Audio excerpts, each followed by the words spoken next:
Hey everybody, what's going on? Jeff Rager, another episode of the Daily Ticket. This one for the day after Christmas. That's right, it's the 26th of December. New Year's is just around the corner, and I hope everybody had themselves a fantastic Christmas.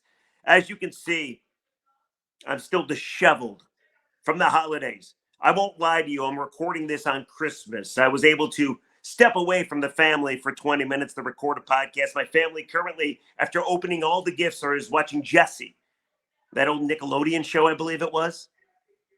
Maybe Disney. I don't know. What do you want from me? Anyway, big news to talk about. I hope everybody had a great holiday season. And I think what made your holiday season even better was the Lions' 30-24 victory over the Vikings, because it's official. The Detroit Lions are NFC North champions. You see that? We'll keep blinking it for a little while. You deserve to see it. That's right, champions. Won the division for the first time in 30 years. Won the NFC North for the first time ever. Do you realize, you don't, because I've never talked about it before, but the last time the Lions won a division was all the way back in 93. I was a junior at high school, West Bloomfield High School. I remember the Lions won the last game of the season against the Packers, 30-20, which got themselves the division and a home playoff game. The next week, the home playoff game was not on TV. How do I know this? Because I was stuck at some stupid Saturday science fair school crap while the Lions are playing a playoff game that's not on TV. It wasn't sold out. It was when the blackout rule still existed. That was the Sterling Sharp game. Remember when Sterling Sharp was wide open? Brett Favre at the very end of the game launched a pass. Somehow Chris Spielman's in coverage. Lions lose in inexplicable ways. That was another version of it. Lions lost that football game. So, yeah, they won the division, but they lost the playoff game, a playoff game they should have won. And I remember thinking at that point, okay, listen, it's agonizing. It sucks. 2 years before they went to the NFC title game. But you know what? This is a good football team. They're going to be back. I remember thinking to myself, you know what? When I'm 48 years old, I'm sure the Lions will have already had 3 titles and multiple divisional titles, all kinds of home playoff games. Could you imagine a young Jeff Rieger back then not realizing that he had 30 years of hell in store for him? All the agony, all the torment, all the god-awful football, all the mismanagement, all the nonsense. One win doesn't take it away, but it sure makes you feel a hell of a lot better about being a Lions fan today, doesn't it? You know, there's all these Lions fans that say they're going to leave. They become Bronco fans like my brother. They become Niners fans like Rico, who works at the station. They become Steelers fans like David, who works at the station. We all know people that have done it. Maybe you've done it yourself. You got sick and tired because the Lions stunk for such a long time that you decided to find yourself a B team. And next thing you know, you love the B team more than you love the Lions. Well, all the people that stuck around, all the people that would never jump ship, all the people that remain Lions fans through all the agony, this one's for you. You deserve this, because finally, after 30 freaking years, they win a division. How about that? And what a game it was. Lions win at 30-24, and there's so much to talk about. I don't want to spend a ton of time on the game other than it was exciting. You knew the Minnesota Vikings were going to be a wounded animal. They needed to win to keep their playoff hopes alive. I don't care if they had a backup quarterback or a third string quarterback or not. You knew it was going to be a tough game going to their place. They needed to win, and they got a very good defense. And then the Lions put up 30 on their defense. Like, what stuck out to me about the game was a couple things. There were some same old Lions elements that could have turned really bad, but they didn't. And then there was an offense that I just don't think, when healthy, can be stopped. So the Lions put up 30. Jared Goff was awesome. 257 in the air, 30 of 40 and 1 touchdown. A QBR, or a rating rather, of 99 points. And his offensive pieces are so good. How good is Jahmyr Gibbs? Jahmyr Gibbs, 15 carries, 80 yards, 2 touchdowns. He's got such moves. He's impossible to take down. He's got unreal speed. And then he also caught a couple more balls for 20 more yards. Jahmyr Gibbs is such a weapon, but it's not just him. The Lions have so many weapons. David Montgomery took a big shot to the head, it looked like. He missed some of that game, still 55 yards on the ground. He got a touchdown. Amon-Ra St. Brown does what he does. 106 in the air. He got a touchdown. And how about Jameson Williams, by the way? Just continues to get better and better and better. He's no longer one play a game type of guy. If you remember last week against Denver, he had 7 targets. On Sunday, he had 5 targets. Make that 6. He caught 5 balls for 43 yards, and he's tough to break down as well.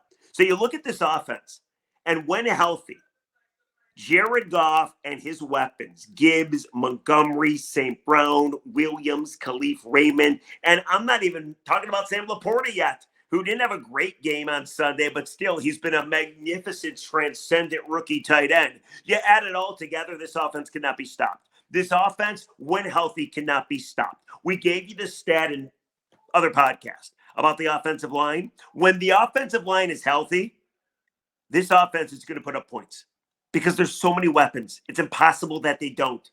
And you're looking at a Vikings defense that was holding teams to 17 to 19 points. Lions put up 30 on them. The Vikings defense that can get to the quarterback. A Vikings defense that have shut some pretty good offenses down. A Vikings defense that only allowed 30-plus points one time this season other than that game, the Lions game, and that was early in the season to the Eagles. And they went to the Super Bowl last year. The Lions lit up a Vikings defense that's really good. I'm a firm believer, and we can get to this as we move forward. But when that offensive line is healthy, and now 6-0, when they all play together, this offense cannot be stopped. And for that, you should have massive hope moving forward. As far as the game is concerned, Lions won the coin toss. They took the football, and they went on a magnificent drive. 14 plays, 75 yards, took off 7:47 off the clock. In fact, Lions had 3 to 4 really long, sustained, time-sucking drives, which was awesome to see. Lions had a 10-point lead in the first half. I think a lot of people, including myself, thought it was over. Vikings were able to come back because they got Justin Jefferson more involved. They were missing guys. Addison got hurt during the game. See ya. TJ Hawkinson, the former Lion, got hurt during the game. See ya. Somehow, some way, the Vikings just continued to move the football. If there's one thing that you want to worry about because it's what you do, you're a Lions fan, you can worry a little bit about the defense, I guess. Nick Mullins, a backup quarterback, threw for 400-plus yards, 411 in the air and 2 touchdowns.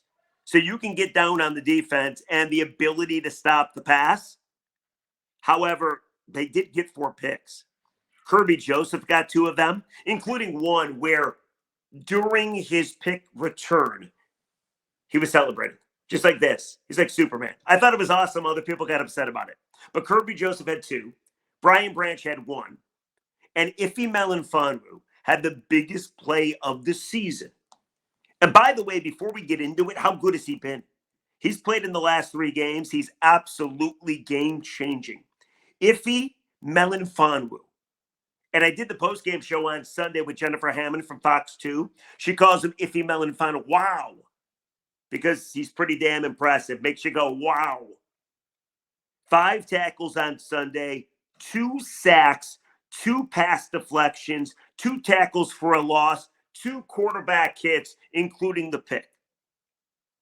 Lions were up 10 in the first half. In the second half, after trailing in the third quarter, they go down, they score a touchdown, they take the lead, they miss a field goal. Now, mind you, the Lions did make a kicker change. They cut Patterson, and they brought in Badgley. Badgley got his extra point blocked. So it's a 6-point game after the Vikings kick a field goal. Lions end up having the punt in the fourth quarter.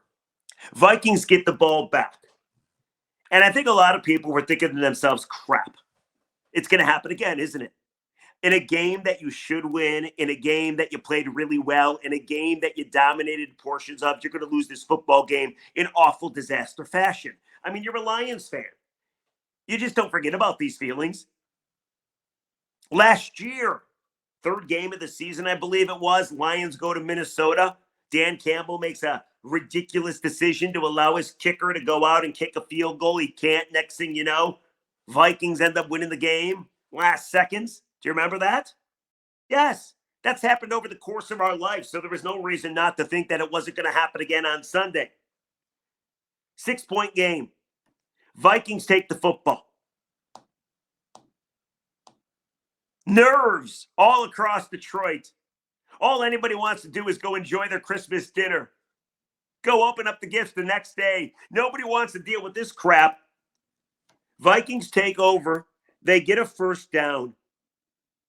And on 2nd and 10 at their own 33, Romeo Okwara comes through the line and sacks Nick Mullins. Ball out of his hand. It's free. John Kaminsky's got it. But he doesn't. He did not fall on it. Tried to pick it up.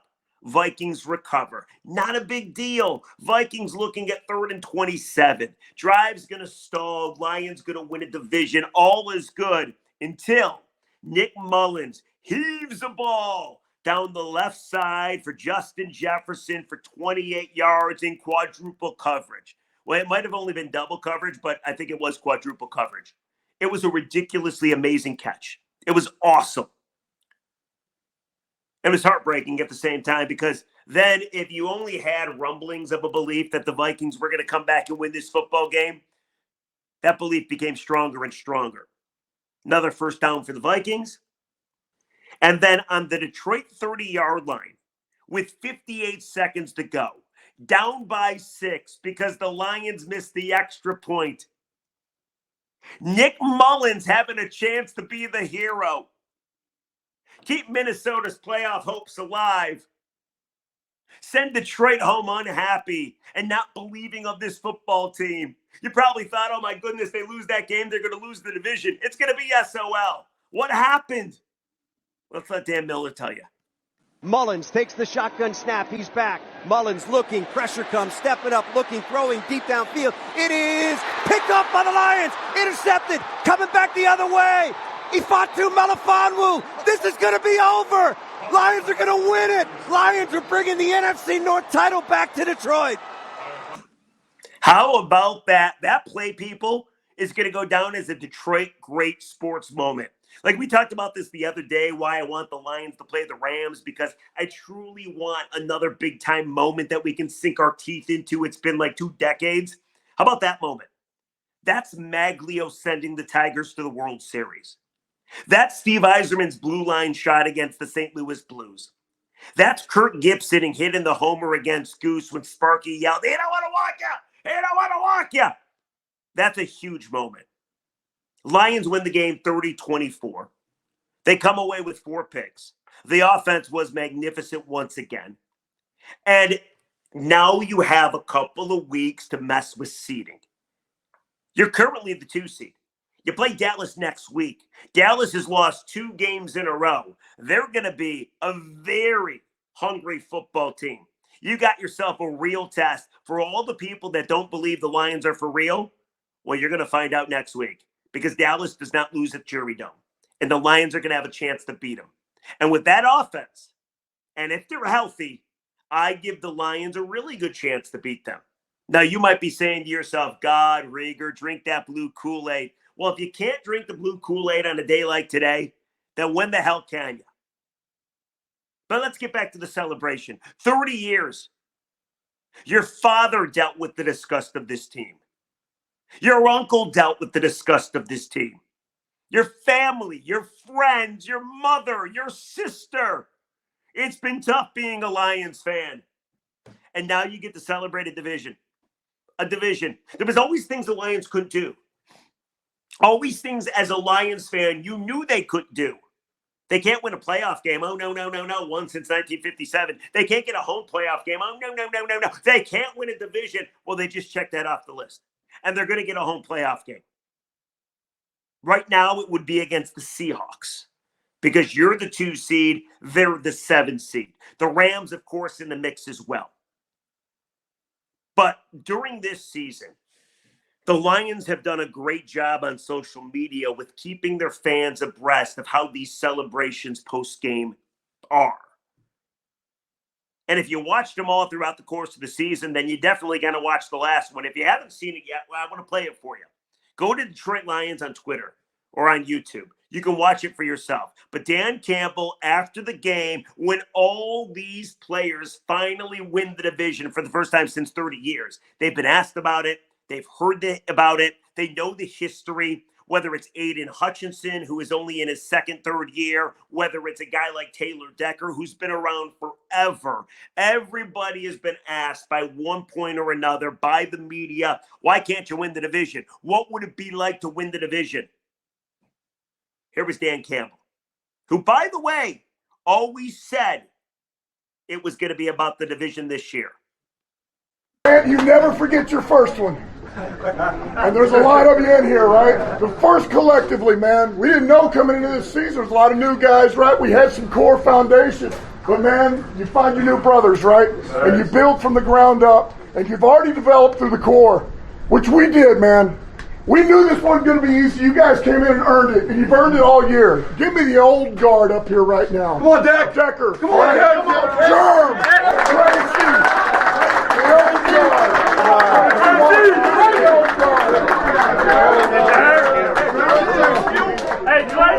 Whenever you do something like what we just did, it's special. It don't matter, man. And it don't matter how many you win in a row. They're special. But I can tell you this, when you're part of the organization, and it's been 30 years since you won a championship, it's special, man. And these guys have been fucking dying for it and waiting for it, man. It's for you, baby. This first one's for you. The rest of you people. Tell man, enjoy, baby. Hey, it's been a long time coming, and it feels good. And you know what? Now everybody fucking respects us, and everybody better fucking fear us. No doubt. Let's go, Lions on 3. 1, 2, 3, Lions! All right, so I like that, by the way. Everybody fucking fears us. Everybody fucking respects us. You didn't hear the F word because they bleeped it out, but I'm allowed to say it, right? Great speech by Taylor Decker. Great speech by Dan Campbell. How fired up must they be? And the great thing is they're just getting started. And again, maybe I'm a prisoner of the moment. I fully admit that. But after you win the division for the first time in 30 years, you deserve to go a little crazy. I think this team can be a deep postseason team.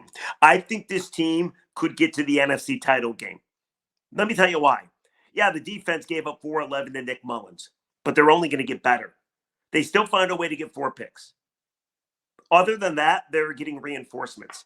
C.J. Gardner-Johnson's going to be back maybe as soon as next week in Dallas. Ali McNeil's going to be back, your best defensive tackle. James Houston, we think, is going to be back, add some help to the defensive line. And the defense continues to get better with Ife Melifonwu. How good has he been? He's been outstanding. Vildor at corner has been very good for this team as well. Aaron Glenn made some adjustments. You saw the exotic blitzes continue against the Minnesota Vikings. They found ways to get home yet again. That's now 2 games in a row where they're putting massive pressure on the opposing quarterback. 4 sacks. 4 sacks the Lions got. It's great to see.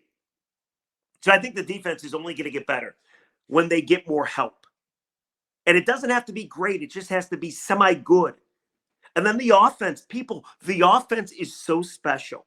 This offensive line, when they play together, they block so well for Jared Goff. Jared Goff has time to pick a defense apart. And so many weapons. We already talked about it. But Jared Goff can kill you in so many different ways. He wants to go to J-Mo. He wants to go to Amon-Ra.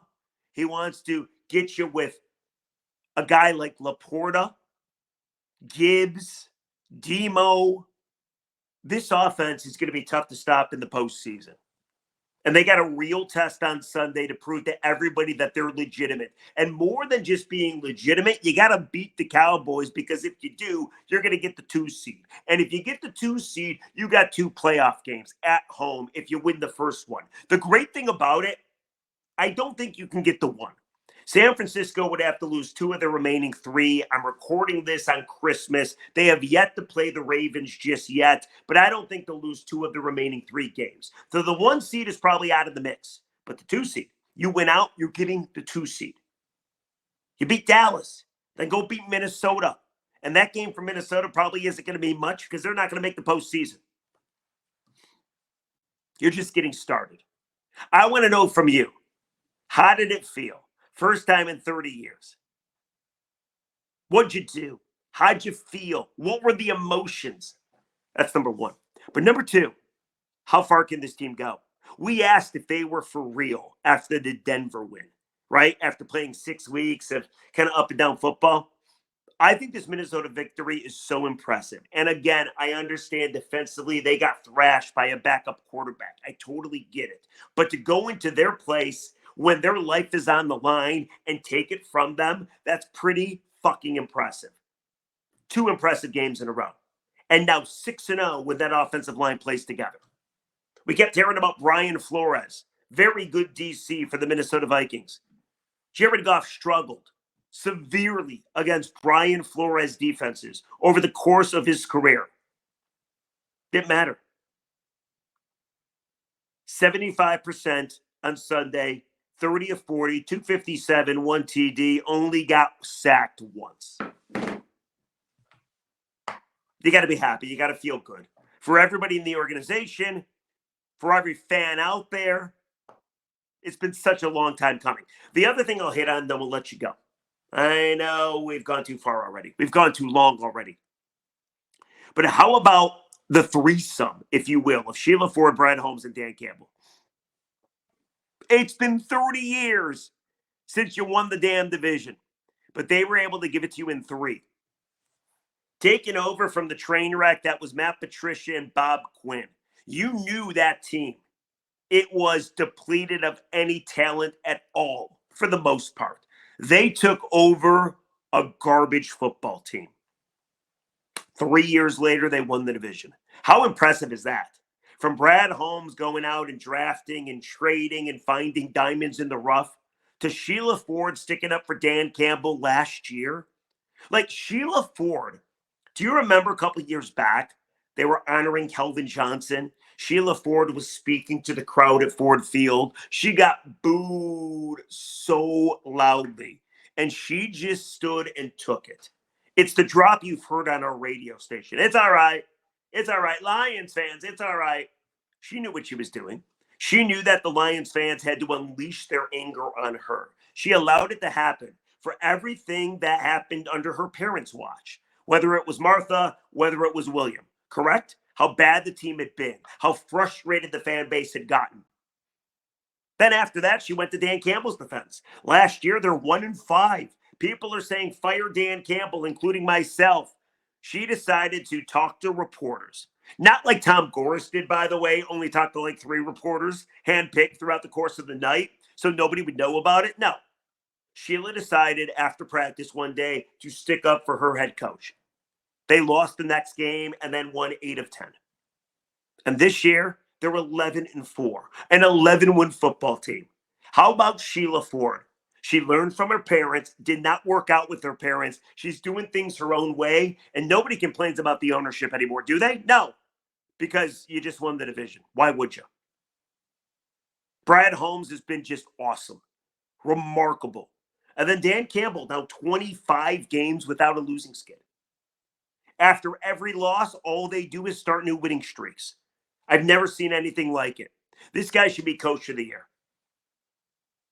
The other thing, too, is Brad Holmes said before the season, we can win the NFC North. It's always been about the division with this team. And they just lived up to the hype. That's a rare thing. It really is. To be able to say something, insinuate that you're going to do something, and then pull it off, pretty damn impressive. And with 2 weeks left, there's so much more to play for. So this happened on Christmas Eve where they clinched the division. I hope everybody enjoyed themselves. But just know there's more to come, including a home playoff game, maybe 2. Hell, dare I say maybe 3. Lions win at 30-24. They got a division. How you feeling, people? How far can this team go? Let me know in the comments. We've already gone way over the time limit, if you will. So we'll get the comments tomorrow. I hope everybody enjoyed their Christmas. Happy New Year to everybody. We'll catch you tomorrow. We do have to do a Pistons podcast. I know. I'm sorry. But Tom Gores finally spoke. It was laughable, embarrassing, disgusting, all at the same time. So we'll do that later on in the week, maybe tomorrow. But enjoy this. First time in 30 years. NFC North champions. Truly remarkable. I will catch you tomorrow on the Daily Ticket. Happy holidays, everybody. Goodbye.